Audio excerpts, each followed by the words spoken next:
Hello, in this lesson we're going to be learning how to write the equations of an absolute value and a radical function.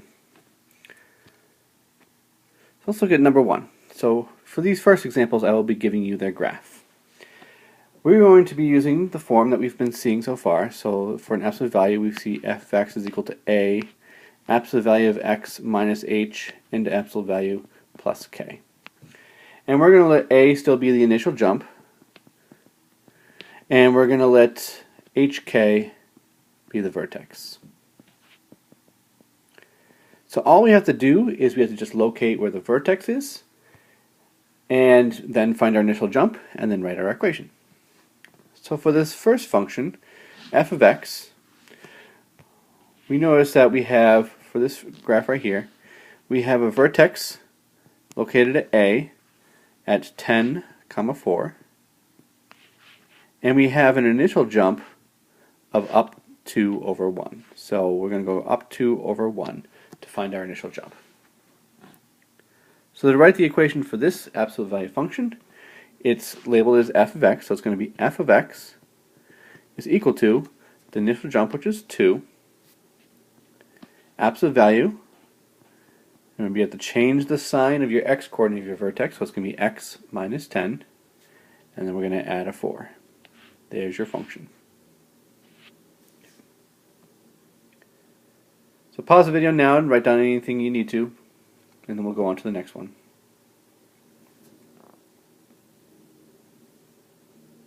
Okay, let's look at function g. Function g looks like it's a negative absolute value. It's located right here. Okay, so again we have to just find the vertex.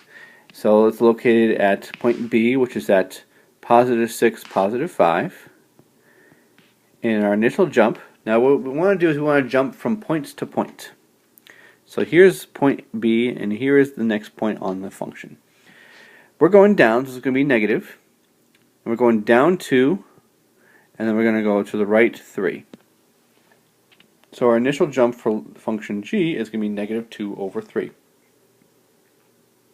Again, once you have the vertex and the initial jump, it's just a matter of writing it in function notation. So g of x is going to be equal to negative 2/3 absolute value of x minus 6, because you have to change the sign in front of that x value, and then we're going to add 5. And there's your function equation for g. Again, pause the video now and write down anything you need to before moving on. Okay, now let's take a look at functions h of x and p of x. I want you to actually take a moment now to see if you can write the equations for those two absolute value functions. So pause the video, and once everyone has their function written, we'll check ours against what I have written.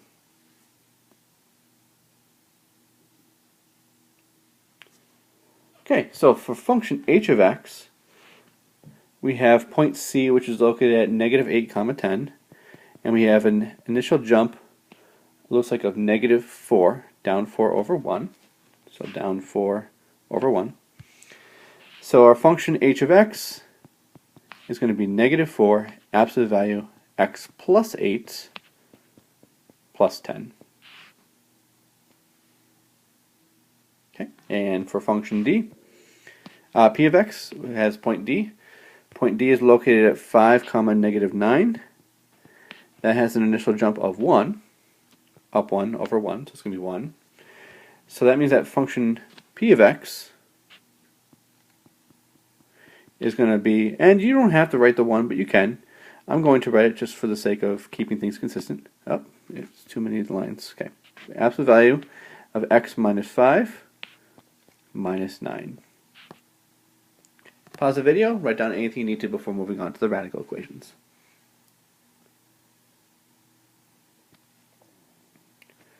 Okay, so now let's look at radical equations. Same kind of idea. In this case, we're looking for the starting point and our initial jump. So for the starting point, well, the function is going to be written in the form of a x, oops, let's back up a little bit, square root of x minus h plus k. Okay, because now we're dealing with square root functions. The starting point is going to be your h comma k, very similar to the vertex in the previous examples. And a is going to still be your initial jump. Now all these are going to go over 1, so the initial jump is just how far up you're going over 1. So let's look at some examples. So function f of x is the first one.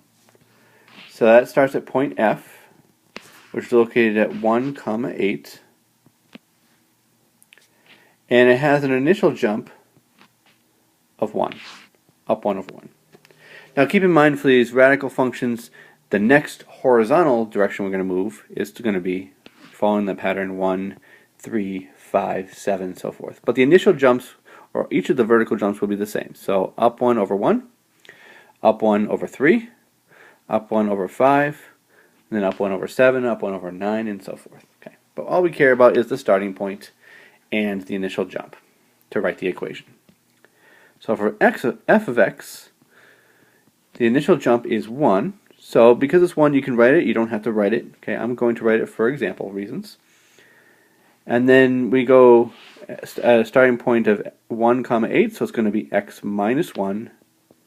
And then we tack on a plus 8. There's the equation for function f. Pause the video, take a moment to write things down if you need to.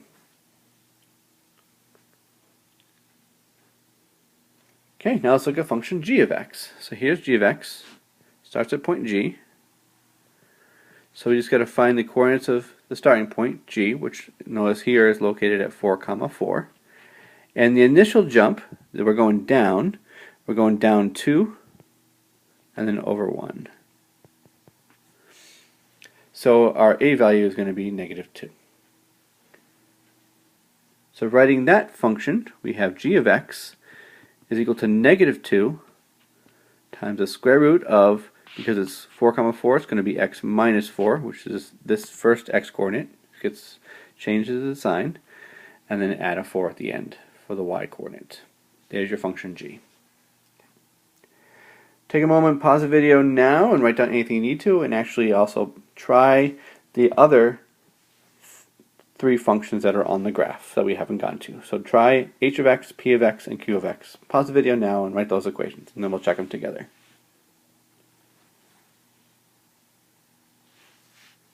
Okay, so let's look at p of x. We'll start there. P of x starts at point I, which is located at -4 and -3, and it has an initial jump of up 3, so +3. So that means that p of x is going to be 3 square root of x plus 4 minus 3. Let's look at h of x. H of x starts at h, which is located at -11, +11. This one has a negative slope, so down 3 over 1. So a is equal to -3. And then the function for h of x is going to be therefore equal to -3 square root of x plus 11 plus 11. And our last function is q of x, which starts at j, which is located at 3, -10. It has an initial jump of 1, so up 1 over 1. So the function for q of x is going to be 1, and again, because it's 1, you don't have to write the 1. I'm going to write it for example purposes. Square root of x minus 3 minus 10. Okay. Let's pause the video now and write down anything you need to before moving on to some additional problems. Let's look at a little more complicated problems where I'm going to give you 3 points of either an absolute value or radical equation, and we're going to find the equation by graphing it. Okay. So for absolute value equations, the first thing I would do is plot the points just to see where they are. So I have -10, 7, which is located right here. And I'm going to also circle them just so I remember exactly which points I started with. Okay. -8, 4. And we're also given -2, 1. To find out the absolute value function, we need to first find what the initial jumps are going to be.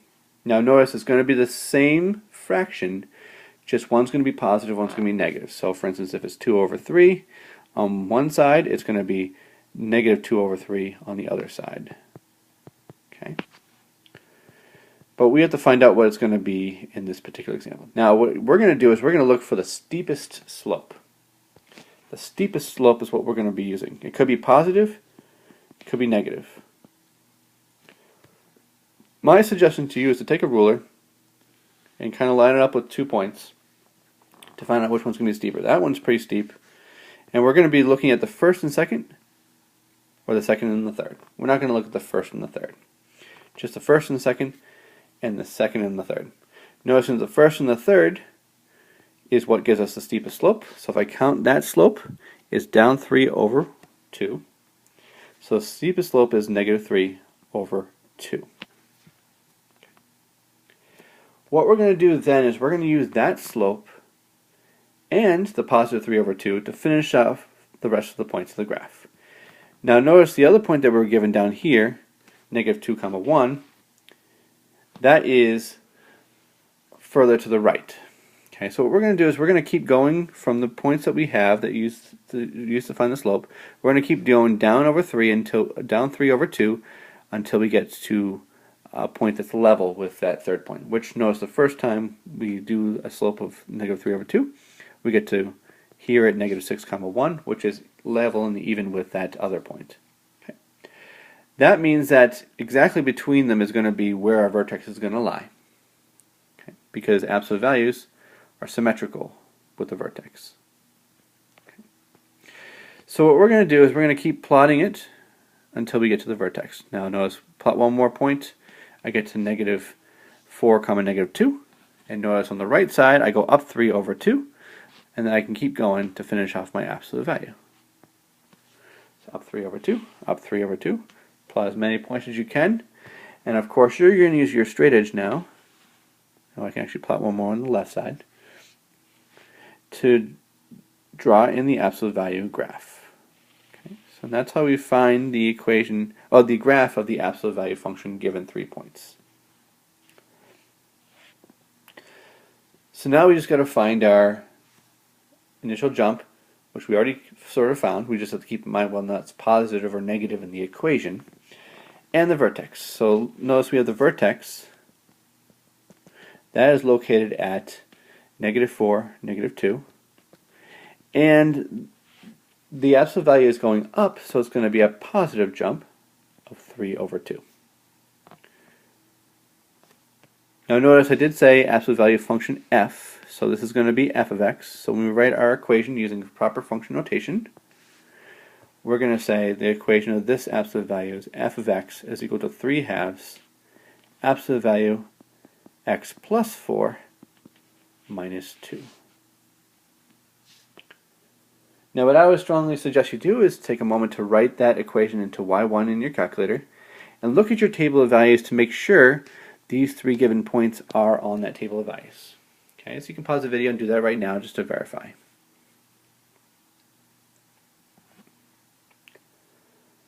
Okay, what I want you to do is take time and see if you can find the absolute value of function g with the points contained in the points 8, 3, 2, negative 5, and negative 1, negative 11. So pause the video now and see if you can do that.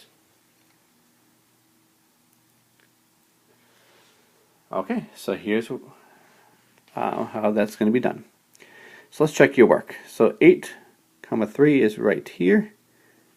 So I'm going to circle that point, because that's given. 2, negative 5 is right here. I'm going to circle that point, it's given. Negative 1, negative 11 is way down here. Okay. Using my ruler, they look like they're pretty much in a straight line, but the steepest slope happens to be between the first and the third points. The slope that gives us that steepest slope is up 6 over 3. So the steepest slope is going to be 6 over 3. And notice that does reduce to 2 over 1. And you'll want to reduce them if you can.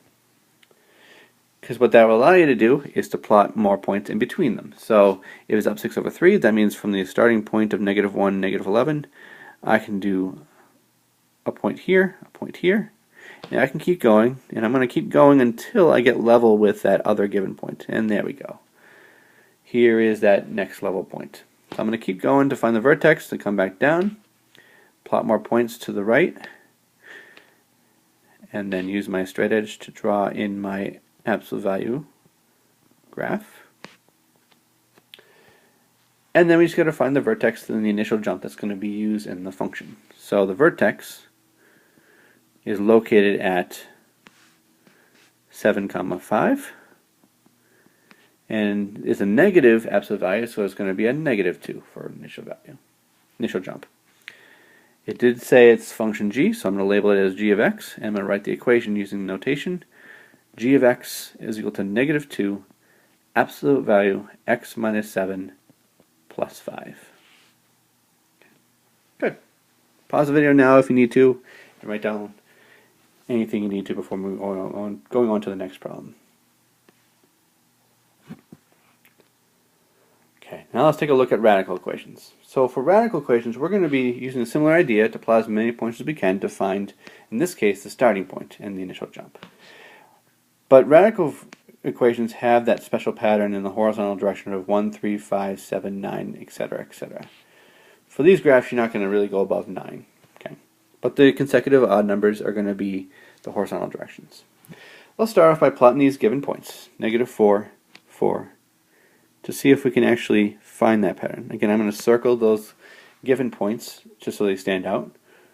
1, 5, circle that one, and 8, 6.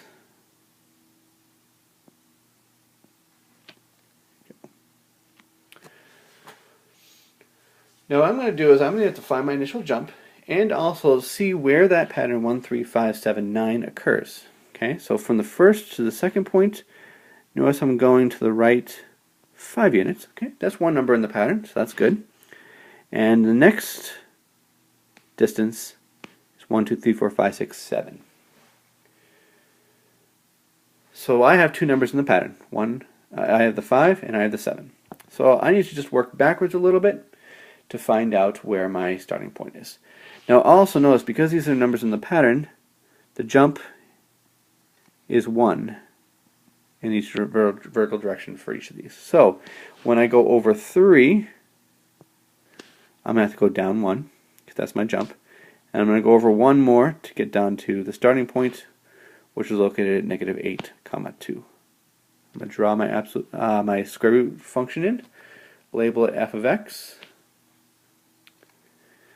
and then we are going to write its function. So using that pattern, we found out the starting point is located at -8, 2, and the initial jump ended up being a positive 1 because it's going up to the right 1.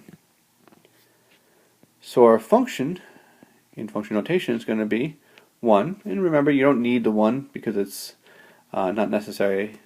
It's assumed to be 1 if there's no number written there, but again, I'm going to write the 1 as an example. Square root of x plus 8 plus 2, and there's your function for f. Take a moment, pause the video, write down anything you need to before we go on to number 5.